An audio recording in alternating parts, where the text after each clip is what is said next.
Opa, fala devs, hoje eu tô aqui para falar um pouquinho com vocês e mostrar um pouquinho do que eu acho que é um roadmap muito bom para quem quer se tornar um desenvolvedor back-end de qualidade. Então a gente vai ver um caminho que eu acho bom, que eu fiz isso aqui completamente na minha opinião, e eu acho excelente para quem quiser se tornar um programador back-end. E aqui tem todo o roadmap que eu vou mostrar para vocês. Inclusive esse roadmap vai estar disponível na descrição para quem quiser acessar. Mas vamos analisar o que é bom para um desenvolvedor back-end estar seguindo, na minha opinião.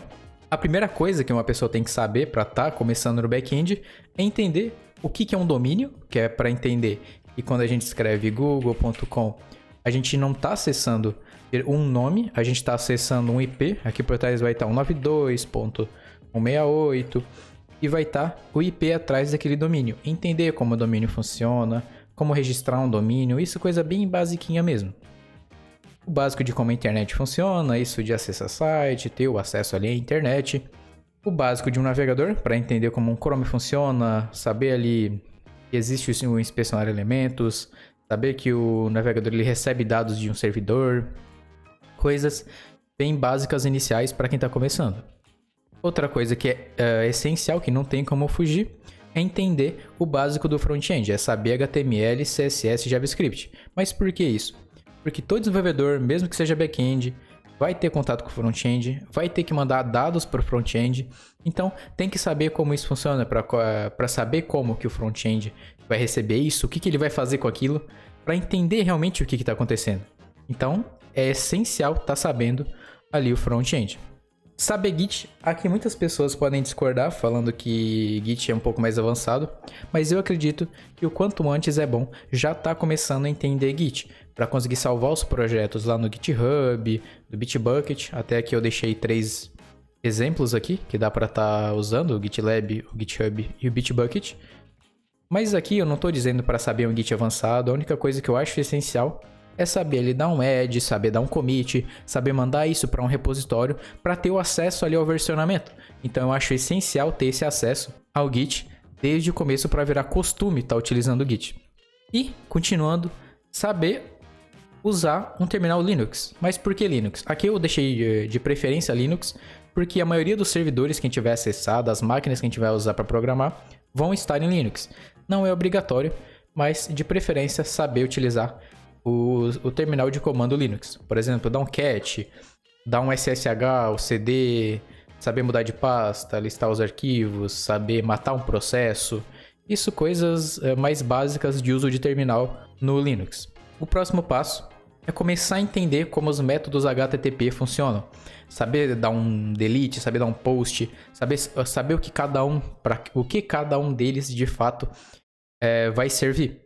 O delete ele faz o quê? Esse post aqui, ele vai fazer o quê? Então, para a gente entender como é que o navegador interpreta esses métodos HTTP que a gente passa para ele.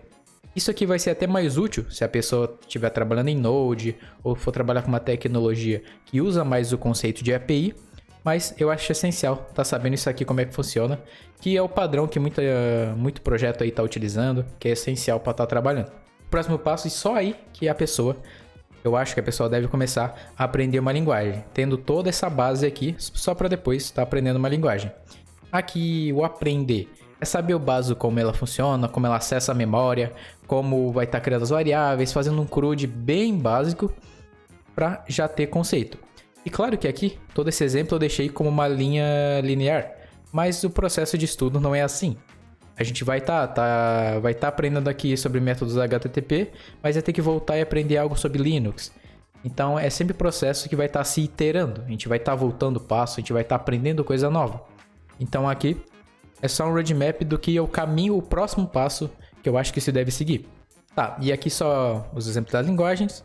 O próximo é banco de dados. Aqui começar a entender a linguagem SQL, começar a ter contato com um banco relacional.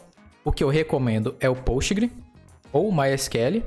O Oracle e o MariaDB são mais para casos específicos, para quem está começando a trabalhar numa empresa que usa muito Oracle. Mas o que eu recomendo é MySQL e Postgres para estar utilizando o banco relacional e aprendendo como ele funciona.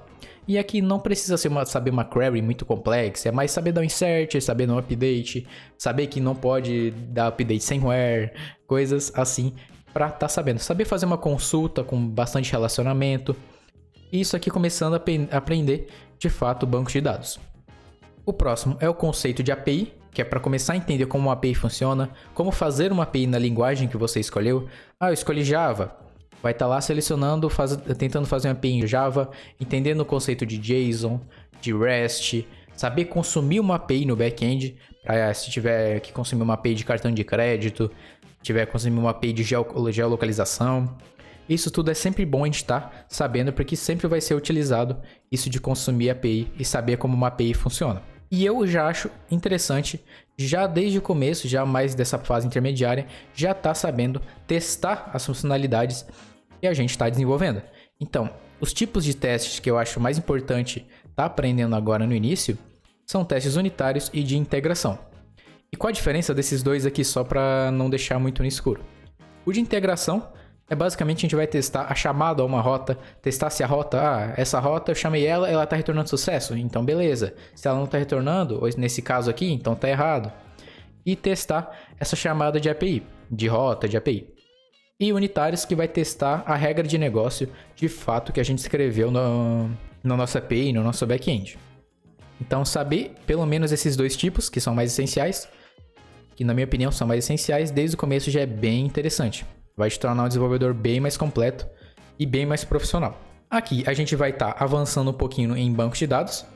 Já vai estar entendendo mais algumas queries um pouco mais avançadas, sabendo fazer um select com vários relacionamentos, entender o inner join, left join, right join, que é muito usado.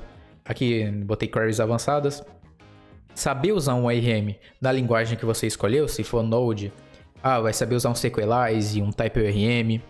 Saber usar o conceito de migrations para poder subir as tabelas de um banco e dar revert se a gente precisar. Entender transactions, quando que um banco vai estar executando de fato uma query. Saber fazer as transactions ali dentro do ORM, dentro do banco de dados, é bem interessante estar entendendo como isso funciona. E aqui eu já acho legal começar a entender deploy depois de estar nessa parte mais avançada de banco de dados. Aqui nada muito complexo, fazer um deploy bem seco, sem Docker, sem nada muito específico. Saber ali gerar um certificado SSL, saber botar o certificado ali na página se precisar. Usar o Nginx para estar redirecionando rota, para estar passando a rota para estar rodando ali o servidor. Conseguir acessar ela remotamente. E depois aqui desse passo de deploy bem básico, nada muito complexo, não precisa de Docker, nada do tipo. Fazer um CI/CD básico para sempre que estiver dando um push lá para o repositório, já subir o servidor. Isso aqui muda um pouquinho dependendo se é GitHub, se é GitLab, mas é bem massa de estar aprendendo para já saber rodar uma aplicação, saber que existe essa continuidade, mesmo que você não vá trabalhar com DevOps, é essencial estar sabendo como é que faz, porque a gente vai ter contato com isso, vai ter que resolver problema. Então não dá pra gente negar e não aprender isso, que a gente vai ter contato e vai ter que aprender. Então a gente saber o conceitual, saber o básico como fazer, ajuda demais no serviço, gente. Bancos NoSQL. Bancos NoSQL não são usados em grande escala. Eu não vejo tanto sendo utilizado. Muita empresa usa, mas normalmente são em funcionalidades específicas, não é num projeto inteiro. Então é mais aqui entender como é que funciona, saber usar um banco NoSQL. Aqui nada, eu não acho que necessite algo muito avançado dentro de bancos NoSQL. Depois disso eu já acho legal saber começar a usar um Docker, saber criar um container, rodar um banco de dados dentro de um container Docker, saber não necessariamente usar Kubernetes ou orquestrar container, nada disso. Eu acho mais legal estar sabendo rodar um servidor ali no Docker, aí começar a aprender a usar Docker Compose, entender ali a linguagem YAML, que o Docker vai estar utilizando para subir as instâncias, e aqui entender mais avançado sobre Docker para aí futuramente melhorar o deploy da aplicação, e assim sempre melhorando o jeito ali que a gente está desenvolvendo e tornando muito mais fácil de usar também, rodando o banco ou o servidor muito mais fácil. Então isso aqui vai estar ajudando bastante no caminho como desenvolvedor back-end. O próximo, que aqui é um conteúdo um pouquinho, às vezes muita gente acha maçante e muito chato assim de aprender, mas não tem como fugir se a gente quer desenvolver projetos que vão ter uma longa vida e vão estar sendo fáceis de ter manutenção. A gente tem que pelo menos entender alguns desses conceitos aqui e saber aplicar eles dentro do nosso projeto. Por exemplo, keys. Keep it simple and stupid, para manter o código simples e estúpido até que qualquer pessoa consiga ler aquilo de maneira fácil. O DDD, para ter uma arquitetura voltada a domínio. O TDD, saber escrever testes de todas as funcionalidades ou das mais importantes, né? Don't repeat yourself. O Solid, que esse aqui eu achei essencial, tá sabendo? Solid e DDD, Solid, DDD e TDD, na minha opinião, são os principais aqui para tá aprendendo mesmo a aplicar dentro do código. Para cada pasta do nosso projeto ter só uma responsabilidade, para não ter um arquivo com 1 milhão de responsabilidade nele mesmo. Então, é sempre bom a gente saber bem como esses conceitos funcionam, ir lá ler um livro sobre DDD. É maçante? É maçante, não vou mentir para vocês, mas é muito bom a gente estar entendendo como isso funciona, que não adianta que a gente, se quer ser um desenvolvedor bom, não ficar só no básico ali, tem que saber isso, que não tem muito como fugir. Outra coisa que eu acho legal para melhorar a qualidade das aplicações que a gente faz é saber utilizar cache e como fazer ele no back. No front eu não acho tão essencial para desenvolvedor que é só back-end, mas é legal saber como funciona pelo menos. Aqui eu coloquei como alternativa o Redis para estar fazendo esse cache, que é o mais utilizado. Tem alternativas, mas esse igual assim ao Redis é bem difícil, uma que está igualando a ele. O próximo passo, entender como funciona GraphQL. Mas por quê? GraphQL é uma tecnologia nova, não tem tanta gente utilizando, mas é algo que é muito promissor e tem chance de ser algo muito utilizado. Então a gente pelo menos saber uma aplicação básica em GraphQL, saber consumir uma API GraphQL, isso é bem massa tá sabendo como funciona, porque muitas empresas estão começando a utilizar e estão utilizando bastante no mercado, então é sempre bom ter esse conceitual, saber como isso aqui funciona. O próximo passo, na minha opinião, seria WebSocket, saber fazer uma aplicação que responde em tempo real, saber trabalhar, pegar um Node ali, saber fazer um WebSocket massa para fazer chamadas em tempo real. Então saber como funciona, saber usar isso aqui, saber como a linguagem que tu tá trabalhando vai estar funcionando com isso. E basicamente, e aqui continuar estudando, claro. E sempre deixando claro, isso aqui não é um caminho reto.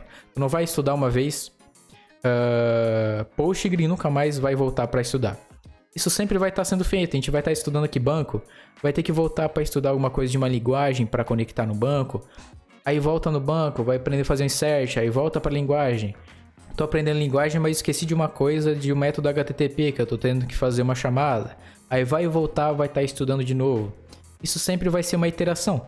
Só aqui, um caminho para quem, já sei deploy, já sei fazer, já sei linguagem, já sei conectar o banco, qual o próximo caminho que eu vou seguir? É basicamente isso o intuito disso aqui. Mas sempre vai estar sendo uma iteração. Nunca vou parar. Normalmente a gente nunca para de estudar padrões de projetos se a gente quer ser um desenvolvedor bom. Ou parar de estudar, por exemplo, cache, parar de estudar banco. Isso não existe, na minha opinião. Isso vai ser sempre uma iteração. A gente vai estar aprendendo, lendo, tudo de novo. Não do zero, mas só que a gente vai estar sempre se atualizando e melhorando o que a gente já sabe aqui, para fazer aplicativos e servidores e APIs muito melhores. E é basicamente isso, devs. É isso que eu tinha para trazer para vocês. Esse caminho que eu acho interessante um desenvolvedor back-end seguir. E é isso. Valeu, devs. Até a próxima. Falou!